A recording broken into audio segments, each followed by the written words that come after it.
You know what it is. Unique Mech Audio, man. I got a special program for you. It's 2024, and I'm going to introduce you to real men cut from the cloth of principle, and they're going to share their story.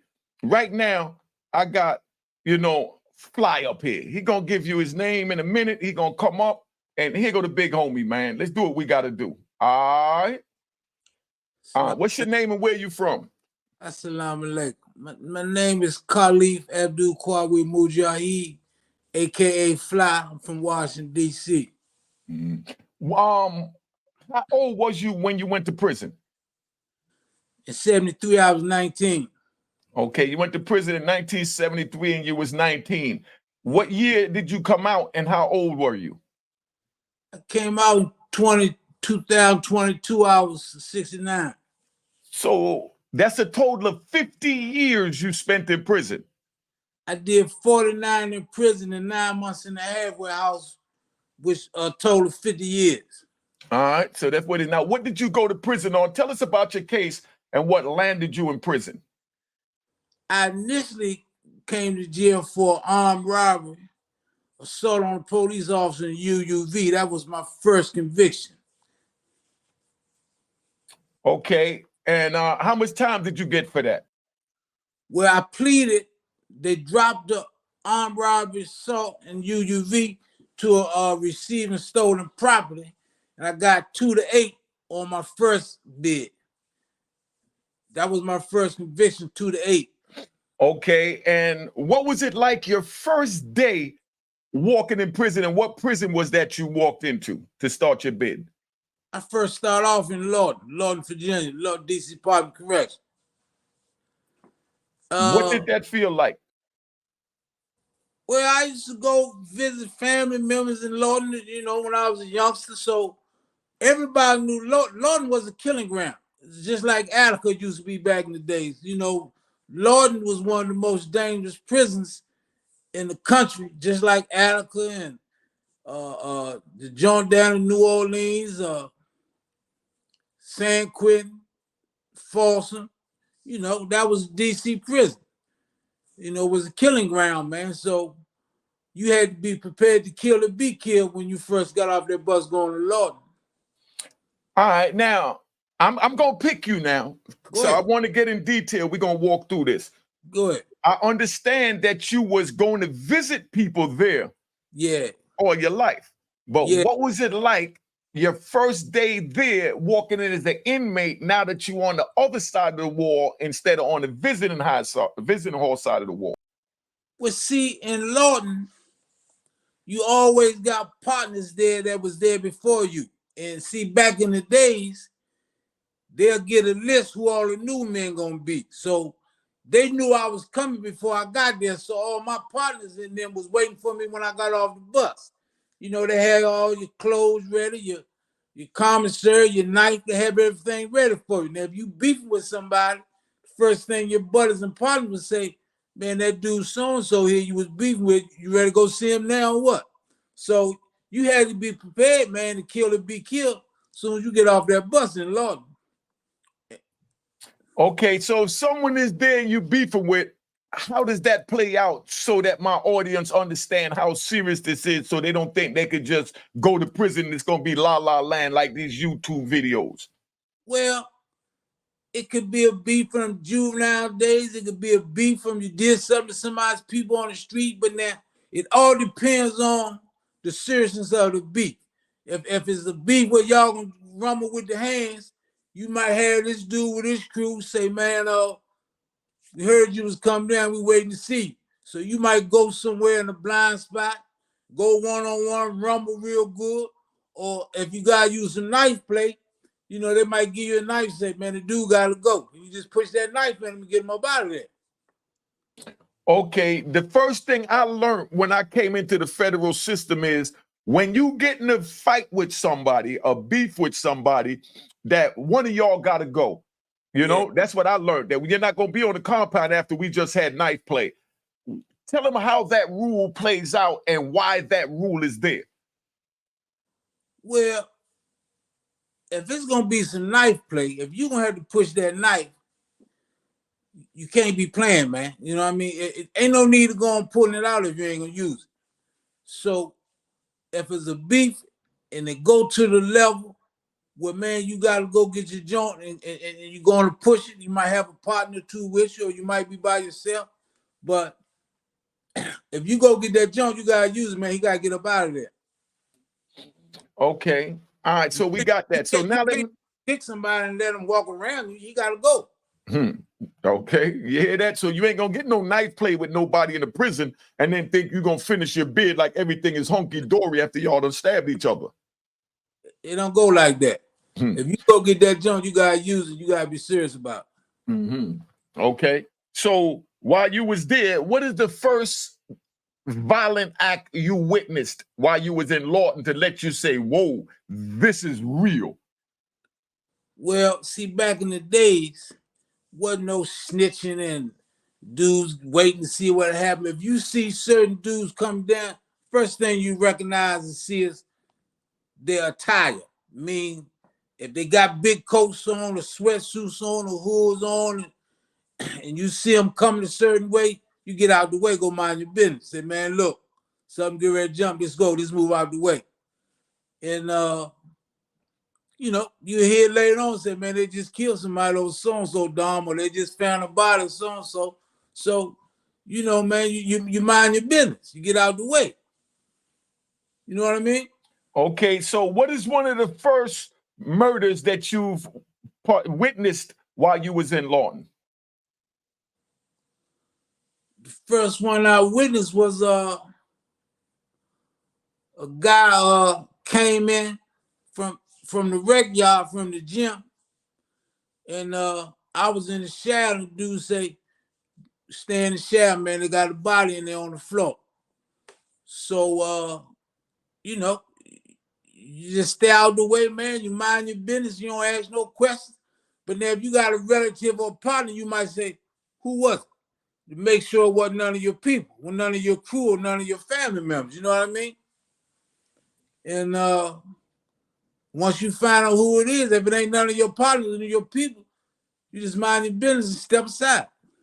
Okay, so what if it is one of your partners or one of your peoples? Or have you been in a situation where it was one of your partners or peoples? If you could speak about it, you know, that's on you. Speak about it, or you can speak on as a third person where you seen that type of situation happen where it was somebody's partner. Well, quite naturally, if somebody do something that's one of your family members or one of your partners, you got to get back. You know, you got to take care of your business. You can't just let somebody do something to somebody that's your family, or one of your partners or best friends, or one of your crew members, because if you don't, they're going to come back and get you. You know, you got to straighten it. Okay, so how would you describe to someone what Lawton was like in 1973, going in as a 19-year-old young man? Lawton was a joint, man, where like I said, you from New York, you know how Attica was, you know how Angola was, you know how San Quentin was. Lawton was one of the most vicious joints in the country, so it was a killing ground, man. Either you gonna go down there, man, and you gonna carry yourself like a man, or you might be somebody's woman. You know what I mean? And if you ain't had no heart, you might go straight to PC when you get off the bus. Okay, let me ask this. Now, when a dude come in, because you said it, that don't have no heart, what are the things that could happen to him, and how could his bid turn out for him if he has no heart? If he don't go and protect the custody, he gonna be somebody's wife. Okay, when you say somebody's wife, how does that play out if you know a situation where you seen somebody come in, didn't have no heart, and next thing you know, he's holding on to somebody's pocket like in the movies? Well, see, in prison, you have different groups of convicts. You got the dudes that get high, you get the guys that drink, you got the guys that, you know, mess with the blow, and you got the butthole bandits, the old timers, butthole bandits, man, that You know, I always looking for a young boy or something. You know, you got the dudes rob dudes, stick up boys in prison. So if you get a young guy in there, man, and he's scared, and if he ain't nobody's family member or somebody from the neighborhood gonna snatch him and put him with him, you know what I mean? He just might get turned out, man. That's how Lord was in the 60s and the 70s. Yeah, that's real serious. Now, I read a book. Did you ever read the book by James Carr called Bad? Yeah. Okay, that book in the New York prison system is considered as the Bible. When Right. someone come in the New York prison system, they give them that book because Right. that's depicted on what jail is, the rules, the principles, and how things play out. Right? Now, what do you have to say about that book Bad as far as New York considered as the Bible? And do y'all consider it as the Bible as far as something that you could give to the youth to read to kind of give them a quick refresher course without you standing there for hours telling them about the prison? No, we don't. Because see, Lawton was like another part of the projects of DC. It's 23 minutes away from the city. It was like the projects, you know. So when you know you going to Lawton, you already got dudes from your neighborhood waiting on you. See, the dormitories is set up with different sets. DC got 4 quadrants: northwest, northeast, southeast, southwest.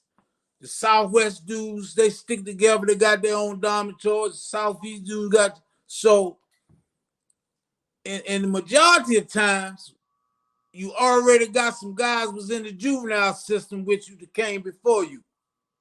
So they already know who got hot, who could fight, who ain't going for nothing, who's strong.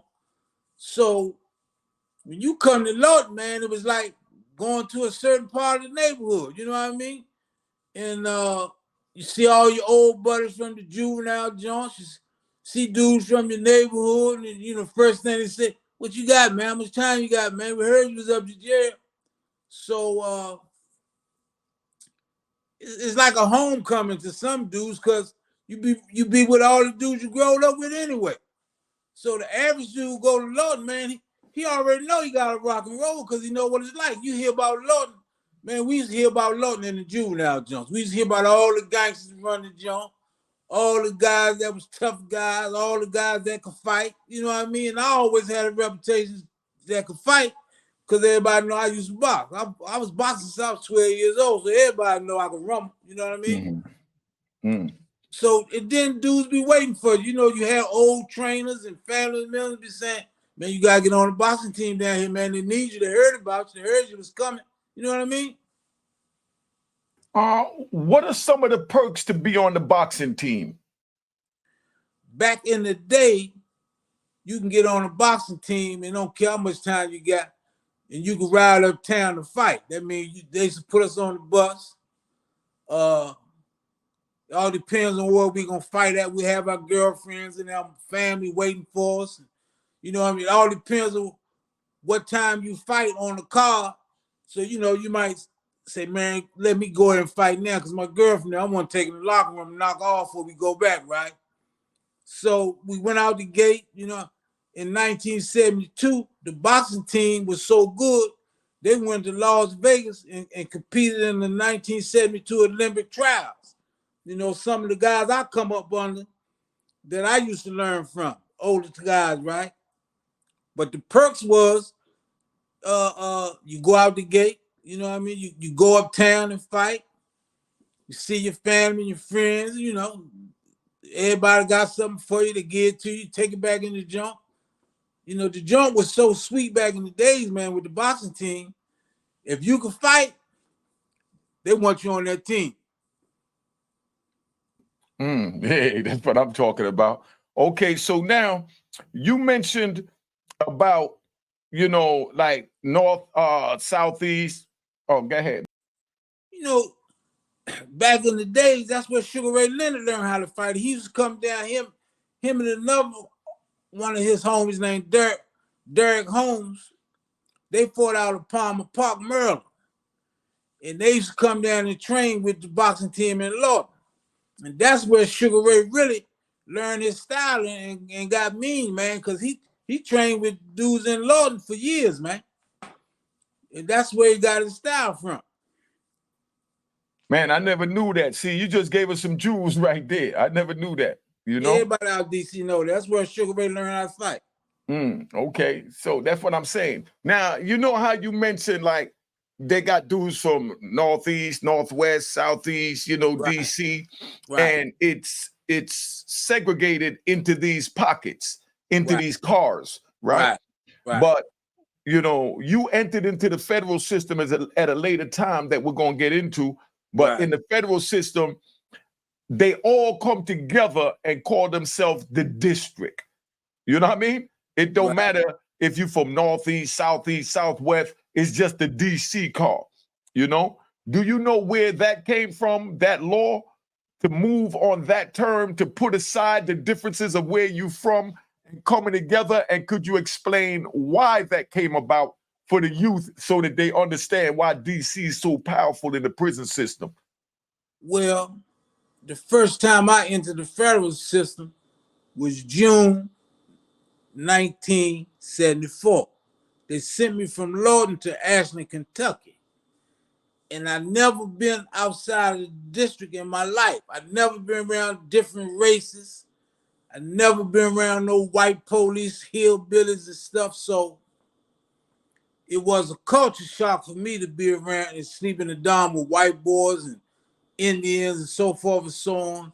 But the first thing I learned when I got there, who was the strongest dude from DC that was keeping the homies together and unified. And it's not a matter of us coming together. It's mandatory that we come together because, first of all, we're in another state. When you get far away from home, man, you don't get the family support you get, so we got to look out for each other, take care of each other. But, man, that started back in the Alcatraz days, man, when my uncle was in Alcatraz with Bumpy Johnson and Silk's grandfather. You know what I mean? And Old Man DeLoach, who was known as the godfather of DC. So they put us on the map back in the 50s. So once they got out of Alcatraz, went to Atlanta and other joints, you always had to have somebody that was strong enough and well respected enough to keep everybody in line. And if you touch one, everybody come to get you.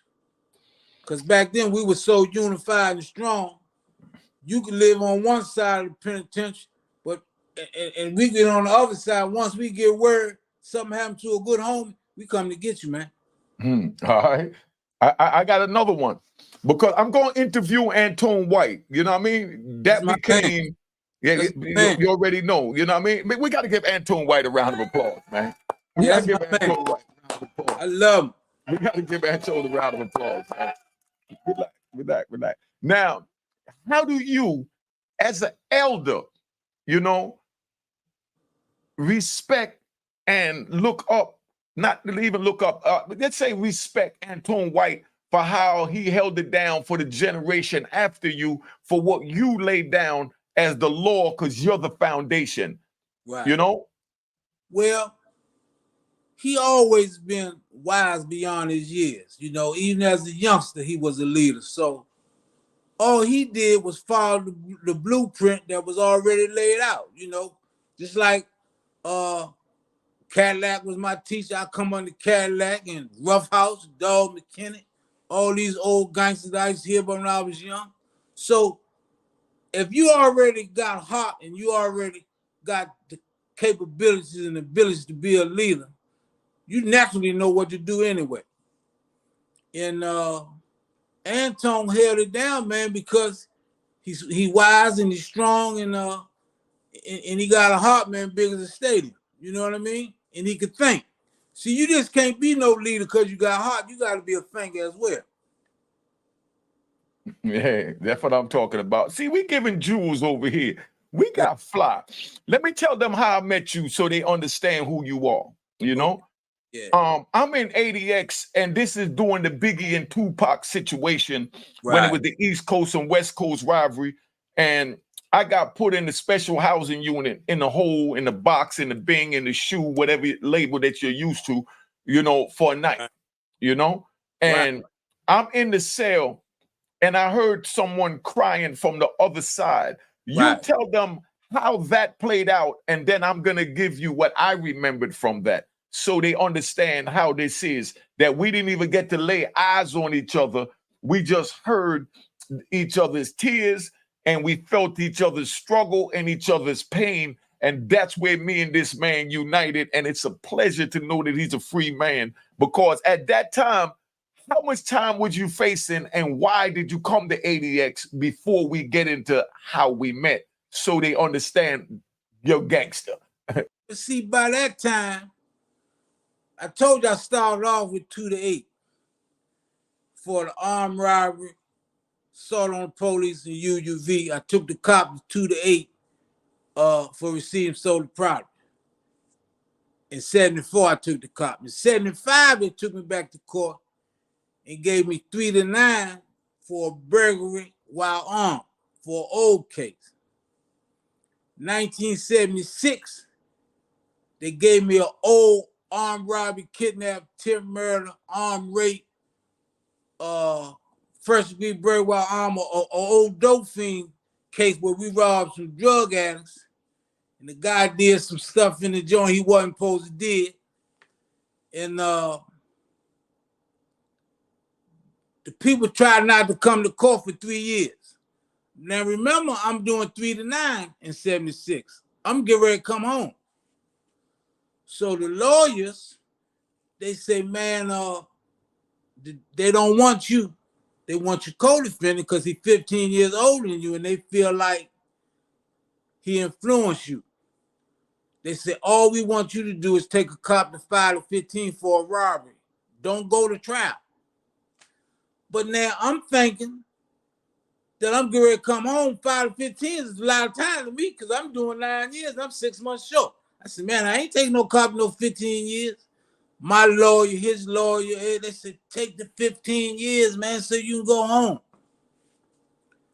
But now, mind you, the drug addicts and the people who got shot and the girl who got raped and kidnapped, they've been telling my family and friends, tell Fly he all right. We ain't coming to court. I go to trial with him, Unique. I get found guilty of aiding and abetting. That means being in a commission of a crime with somebody who committed the crime. We got a black judge named George Draper. He tell my lawyers, I ain't gonna hurt the young guy. So I'm looking like for 10 to 30 or 15 to 45, because we got like 9 different felonies, right? He set sentencing for July 19th, 1976. July 16th, he died from a heart attack. They appointed another judge to take all his cases, and he seen this case was open. Now, this judge, Theodore Newman, was known to be a soft judge. He gave me 75 years of life. He gave me 15 to life 5 times and told the Washington Post in Washington, this is the most stiffest sentence I ever gave out since I've been on the court, since they say I'm soft on crime. Took me 12 years to give it back on appeal. Now, mind you, I'm getting found guilty on aiding and abetting. 12 years later, the D.C. Court of Appeal stole my sentence out and said, he got an illegal sentence. This man wasn't supposed to get all that time. You know what I mean? So I get a 75 to life back. My lawyer, Kenneth Mundy, best lawyer in the city, he tell my mother to go ahead and buy him a car, put welcome home signs up. He on his way home. We in front of a black judge named Annis Wagner. We got a black female prosecutor. Everybody agreed. Let the man go home. Plus, at the time, I'm fighting pro in jail. You know, one of your homies Eddie Mustafa Muhammad used to write me and stuff because when he fought Michael Spinks in DC, I met him. I'm the first dude to turn pro inside Lord and was fighting pro. So the boxing promoters, Murad Muhammad out of New Jersey, who had Roy Jones Pacquiao, all of them in court for me. The people in Lawton so mad at me, they come to court and say, Your Honor, you can't let this man go home. He on investigation for murder. He just murdered a guy. Scared the judge say, dang, I can't let this man go, Kenneth Monday. She said, but I'm going to cut his time. Plus, I want you to file for another sentence reduction. I'm going to cut it again. So I go back to Maryland. 1988, I come back to Lawton from the feds. And by this time, the crack epidemic, everything changed. But now my enemies, who was higher up in the Department of Corrections, say, man, this motherfucker came back again. We can't get rid of him. So, quite naturally, I took the joint over again. I'm running the whole joint. You know what I mean? So, all my friends and dudes that was in with me that's on the street, they said, we got to take him, man. We got to get him out. So, a guy was trying to get a lawsuit. He got drunk and stuck a nail in his leg and said somebody came in the room and shot him. He trying to get a lawsuit. So when the FBI and them came in, the social director who hated my guts told the FBI, he said, if anybody capable of bringing a pistol in there, it's fly. So once the FBI got hip to me, he went on a witch hunt, man. He said, I gotta get this dude. He got too much power. If he got this much power to run the whole Department of Correction, plus the dudes that we here coming to see him and taking care of him, he can't go on the street. So for 5 years, they ran to the U.S. attorneys in Virginia, say we got us to indict this dude for something. Quite naturally, got rats running out there and say, we don't want him to know we coming out here as the grand jury. We don't want him to find out. So he lucked up Unique and had a white prosecutor who used to work in the Justice Department.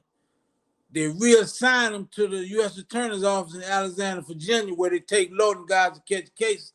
He said, man, this dude, I've been trying to get him for 5 years. He said, the only way you're going to get him is you got to send him back to Marin, Illinois, and convince them rats and people who you got other cases with to make a plea deal to say, man, if you lie on him, we're going to make sure he never get out. So in May 1974, they put me on a private jet. Like I was El Chapo somebody. And flew me to Marin on a private jet by myself. 9 months later, I'm on the front page of the Washington Post, said, drug kingpin made $4 million in Lord from selling heroin from his cell. Took me to trial. My lawyer sold me out. He gave me life and no parole in 1995. So all my chances of coming home, man, is stoop. So when they sent me back to Marin, by me being in Marin 4 other times in the feds, I'm mad, man. I'm real mad.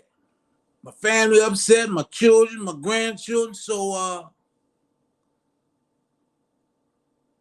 they claim I ordered a war against DC, and this is how the thing trickled over in Lewisburg when my man Rez and them, because they said that I ordered a war and every white dude on the yard got crushed.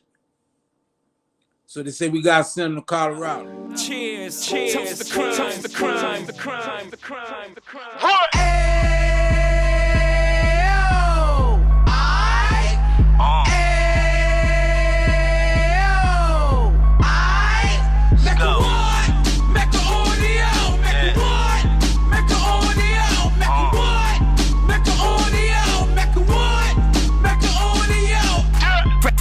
out the can of 26. He back on the strip, getting back in the mix. What he mentions a gift. You stand up 10 toes down, and I suggest you pay attention to this.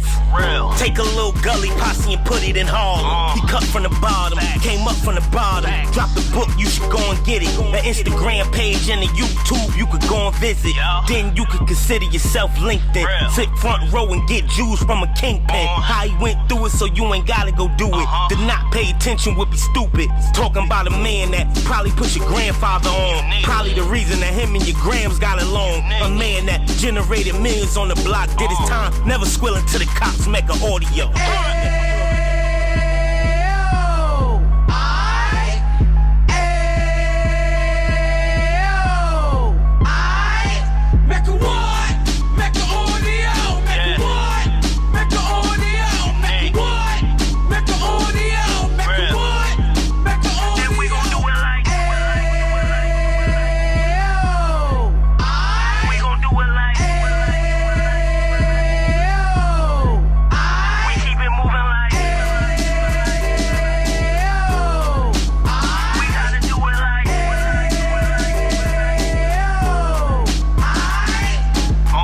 Get it live like 2 G's in the 90s. Drop top beamer so shiny. I let shorty go, she was whining. Treat her like my past, she behind me. Spend a couple bands on the Dapper Dan. You be back again, getting green like a Packers fan. No cap, it's a roaring uptown. They be horn uptown, Dominican bust downs. Now we on the positive, we got a lot to give. Now he trying to stop the kids from being inoperative. So take heed, homie, lend an ear. He started in uptown, he gon' finish dead. But now it ain't about selling drugs, buying cars. It's about buying property to make the community yours. So we can give back to the youth them. Cause they the truth them. And bless up to all the root men.